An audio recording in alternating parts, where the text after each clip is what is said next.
સુન્ની દાવતે ઇસ્લામી દ્વારા ગરીબ વિધવા બહેનોને રાશન કીટ વિતરણ કરવામાં આવી.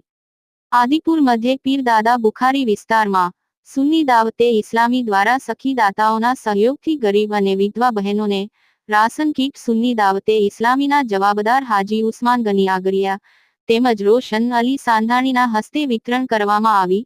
ત્યારે મુસ્લિમ સમાજ આગેવાનો સૈયદ રિફાકત હુસેન, હાજી નૂર મોહમ્મદભાઈ, મૌલાના સાહેબ, જુસફભાઈ સુમરા વગેરે જોડાયા હતા. Bureau report, news 11 Gujarat, Mundra, Kutch. अस्सलामु अलैकुम व रहमतुल्लाहि बरकातुह। આજે અમે આદિપુરના જે દરગાહ પાછળ દેખાઈ રહી છે, આપણે પીર દાદા બુખારીની વિસ્તારમાં કબ્રસ્તાનની બાજુમાં જે